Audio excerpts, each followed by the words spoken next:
Hello everyone, this is Kayleigh with Needle Felted Fuzzies, and I am going to be doing a class on the needle felted Santas, and I'm going to show you how to make them because I'm selling kits now at the classes. So once the class is over, you'll be able to go home and make 2 additional Santas if you want. So you're gonna get the little kits that look like this, and I'm still working on them. I'll have a bit of a piece of foam and a needle in here, but this is all the wool. So I'm going to show you, based on this, how to make the Santa kits. And it's going to say, I'm going to get a nicer one. It's going to say Santa Ornament Kit. Visit the website for this tutorial, because once I'm done with it here on Facebook, I'm going to put it over there. So let's get started. Flip this around. I just got 2 puppies, so that's what you see in the background there, and you might hear them too. They're outside playing right now. It takes me about 13 minutes to make a Santa, but it's going to probably take a little bit longer right now because I am showing you as I'm doing this. So I'm hoping that this camera angle works. So let me try. Okay, so first we take everything out of the bag. We have white for the beard. We have black for the eyes. We have string to hang. We have yellow for the face. And we have red for the body. Now this here has 2 pieces. They kind of roll them up, so you'll see 2 pieces in here. So we're going to start with 1, and then my card. Okay, so here is how you make the Santa. And the cool thing about this is you can go along with it, you can redo it and go back, so you'll see again and again if you miss a step. So I hope you're able to come to one of the classes. I have 3 classes planned so far. There's 3 classes. 2 of them are coming up pretty soon, and another one in a couple of weeks if you're watching this live on Facebook. So here's the red, here's my mat, and here is the needle felting needle. Now with this you'll also need a sewing needle if you're going to hang with the string, but it's not completely necessary. The needle actually looks like this with a little hook, and this part here is barbed. Then that's what catches the fibers, and you probably won't be able to see it because it's very small and cameras don't like these tiny things. But they're pretty neat. You can probably maybe see it right there. See the different barbs? This is a 36 triangle needle, and these are the basic standard needles. I have a wooden handle that I got in a set one time, and it's pretty easy to use. Because I do so much, it's helpful, but totally unnecessary if you don't have one. So the way that you do this is keep the fibers away from you. So you have the wool, and you can kind of see that the fibers are going this way. And I'm going to put them away from me. So I'm over here. I'm going to put them away from me, and I'm going to do a basic roll, but I'm going to make it into like a teardrop shape to make the body of the snowman. So first, a little trick is to roll up one side. So this will give the bottom bulk, and the top's going to be fuzzy. Then you're going to do a nice tight roll. Okay. Once you do a couple of rolls, you fold this side in, and maybe not a lot down here. You just want to smooth it out. And then the top just a little bit. And then you're going to make a really tight roll, and you probably can't see this too close. But that's what I ended up with. Okay, because this side had the piece that's folded up. I'm going to take my needle, I'm going to stab into it, and I'm stabbing the side that's away from my hands. Okay, now I'm going to go in between my fingers nice and slowly, but if you want to switch and do it this way, or you can roll it, and maybe flip it this way, just keep that piece that's together, the seam. Okay, this part's going to take a few minutes, but while I am felting this up, I will tell you that the wool that I have, that I source it from a place in Hingham, Connecticut. So it is locally sourced wool from a place called the Felt House, H-A-U-S, on Etsy. And I love this wool. This is actually wool batting. There's also wool roving, which is more finely processed. And it's a little harder to work with. The fibers are longer, and because it's more processed, it doesn't stick together quite as easily, so I love using the batting. But if you're going to be doing something like spinning the fibers, then you're going to want something higher quality, quote unquote. So you're going to want the roving. Now the bottom part, because it's rounded, and I tell this to all my students in the classes, when you're stabbing, stab straight in and straight out. So don't stab in and then turn. That's how a needle breaks. So you stab in, stab out the way you came. You're going to follow the design. So, and you do this on the mat, but I'm showing you here. So if you're stabbing over here, you're going to stab this way. If you're stabbing here, you're stabbing down into it this way. That's how you make that rounded piece. Okay. So if you're here, okay, keep it moving. I'm going to go back to stabbing. I'm using my fingers to pinch this too, so that it stays nice and together. Now I stab really quickly because I'm used to this, but if you're new and you're going slowly, it's perfectly okay. Okay, so we're just going to get this together. And what I'm looking for is a firmness where everything is pretty much together, similar. Like I feel a soft spot here, so I'm going to stab that a little more. And I want this so that if I'm stabbing it a bunch of times in one spot, see how it kind of indents there? I don't want that. So I want to stab it until it stops doing that. That will help firm it up enough to get the face and the beard on there without too much trouble. Okay, so I'm stabbing. And you can see the extra white on the mat. Okay. And you notice that I don't stay in one place for too long. I'm going to the bottom, I'm going up and down this piece. And now this top part is very fuzzy. There's a couple of things you could do. You can stab into it. So you can kind of stab back into itself. That's going to round out the top. You can try just stabbing it like this. I mean, sometimes I just stab it right into the mat and twist it. And it kind of gives a fun little twist effect. But you just keep stabbing it until it firms up as well. Because you definitely need that part firmed up because that's where it's going to be hanging from. Okay.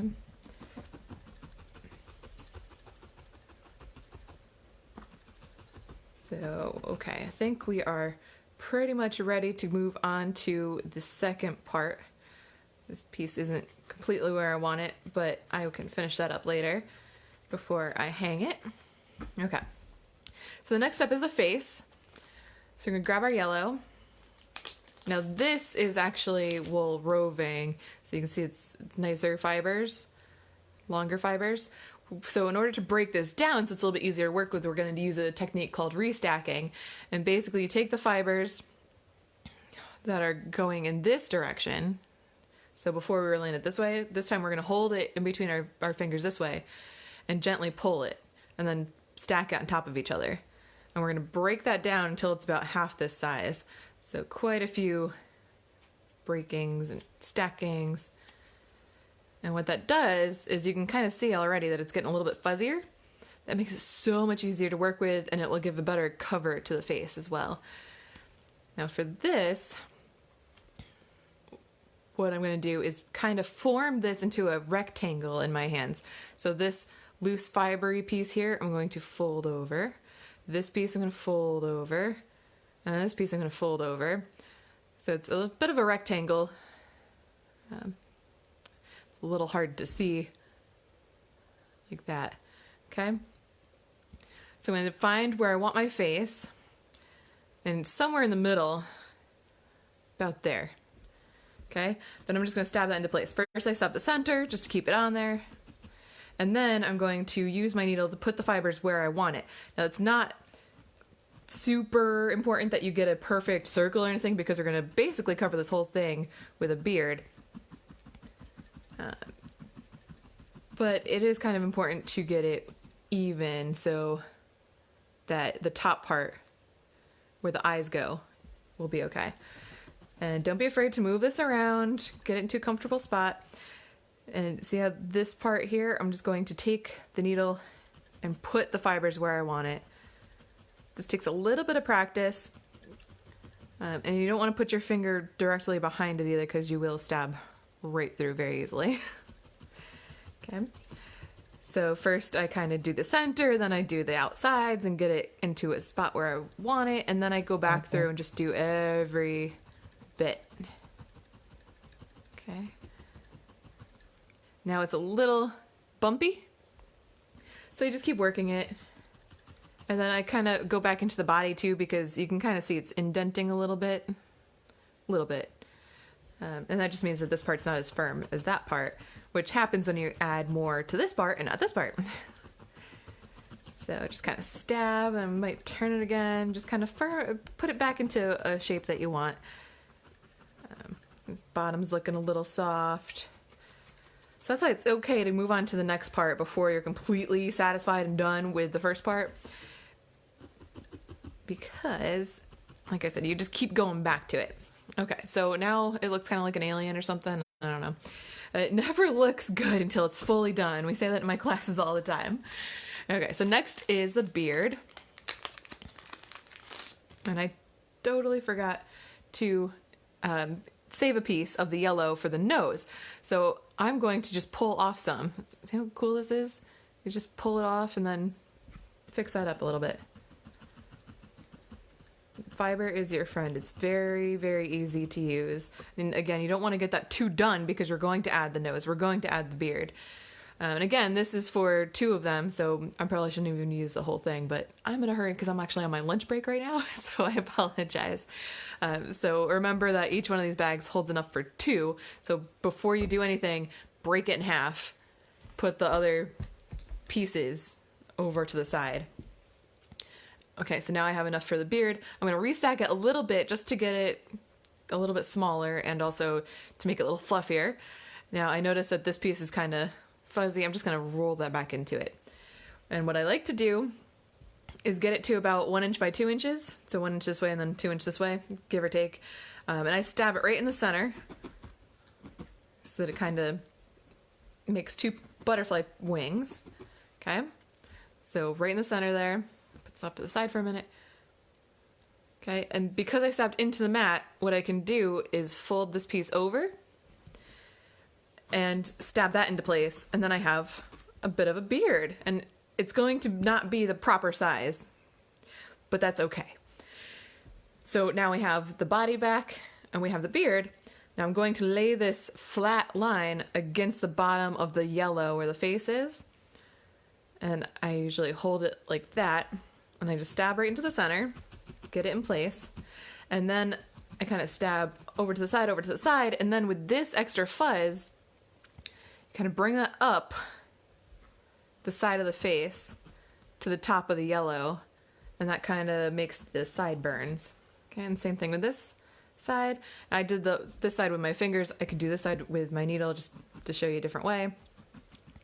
Okay, and because we stabbed it into place here, it's going to make this like almost squared off. And you can make that as square or as round as you want. And don't spend too much time on it because it's really not that big of a deal, and they all turn out great. Okay, now from here, you can do whatever you want with the beard. So sometimes I leave it fluffy, and I might just bring it in a little bit. So I'll stab kind of in this way, and then in this way, just to stab into the bottom of the beard. That way, clean lines. Okay, if you want to make it so that it kind of curves, then all you have to do is just kind of brush it down with your fingers, twist it over, and then stab it into place. And I think that's cute, so I'm going to leave that there. And again, what I do is just stab right down the center, and then move the fibers with my needle, and then stab. So I'm moving. Let me get my finger out of the way here. So I move it over, stab. Move it over, stab. Okay? And just keep working on that. And then I'm going to get the rest of it to stab down. Just enough to hold it and so that it doesn't fluff up too much in transit or when I put it away for storage or anything like that. Okay. So here we go. The bottom of the beard, the top of the beard, the side of the beard, and look at how cute it is already. So now I do the nose, and with that little bit, I just roll it in my fingers. Put it right in the center, the top of the white, somewhere in here. And then I just stab that into place. Now you can make this go over the beard a little bit so he has a nose kind of coming down. You can make it a high nose, you can make it a pointy nose, anything you want. It's pretty cute no matter what you do. And you just stab all the way around the bottom. right into the base there. And again, I'm just going all the way over. This side's a little fluffed up too much, so I'm going to stab that down. All right. And right now I'm just going to go quickly over the top part, the hat part. Just firm that up a little bit and make sure it's still in a circle. You can roll on your hands if that helps. If you think that it's too bumpy, it helps smooth it out. You can move your fingers over it, kind of like clay. It's pretty cool. So now we open up the black. And this is for our eyes. And then we're pretty much done. You can then hang it with the string, but that's pretty much it. So again, we're going to break this in half, put that over to the side. Then we're going to take half of this and break apart into half, which might still be too big. So I'm actually going to break this into thirds and then take two that are the same size, roll them in my fingers. You can do one at a time, you can do both. I can already feel that one's bigger than the other, and I think the big one's too big. So I might actually just take this. You'll probably have way too much black, but it looks like it's not enough always, so I always put in too much. So now I have two circles for the eyes, and the eyes are going to go on either side of the nose and a little bit higher. So what you can do, if you want, is find the place where you want them and stab straight into that spot, like, I don't know, 20 times or so. And you can start to see the indents. Then you can kind of hold it back and say, okay, yeah, I like that. Then put the black in here. Okay, 1 and 2. And the more you stab, the smaller they're going to get, because the more is going to be absorbed into the fibers, into the body. So it's up to you how big or how small you want to go.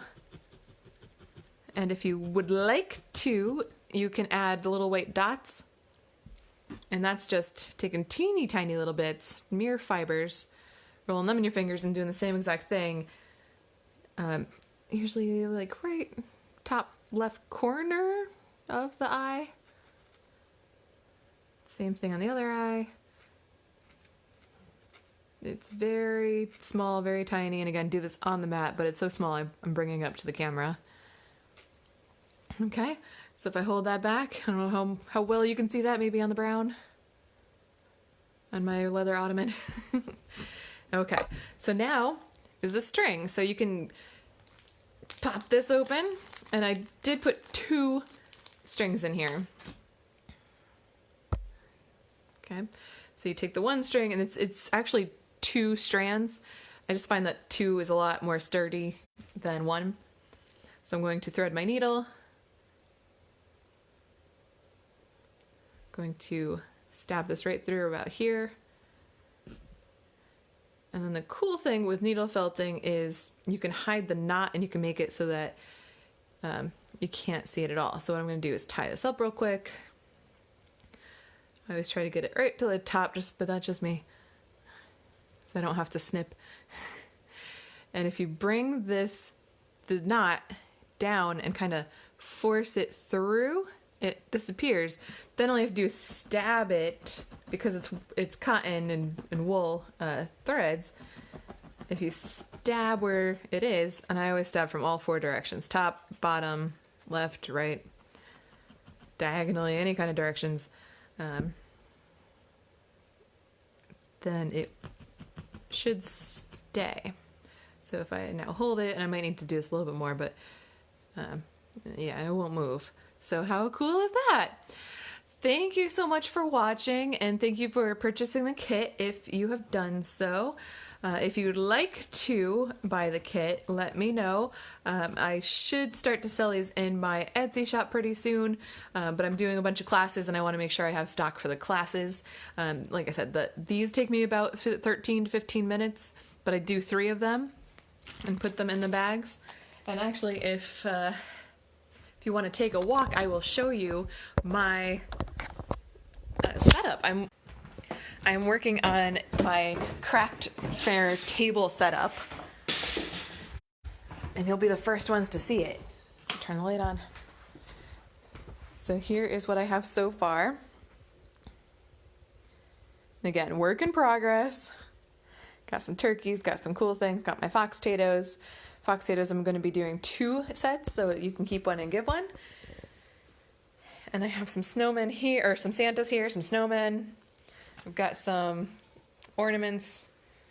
And what I'll be doing is, and I have them all with me at work right now, but I have, here is a spot for the Santas, and here are kids. So you can see I'll be doing trios of them in the little bags, just like this, with a card and everything. So thank you so much for watching. Thank you for buying the kits. Thank you for any and all of your support that you have given me so far. I can't believe that I'm able to provide so much joy and with my craft, my hobby. So thank you, and I'm looking forward to 2019 and doing a lot more. If you'd like to run a class, I will do some pretty much anywhere you would want to do a class. So I'm working on a whole bunch of different things. And I have to get back to work right now, so I'm going to sign off. But thanks again, and let me know if you've seen this and if you want to see more of these in the future. I'd be happy to do a bunch more Facebook and Instagram lives. So, bye!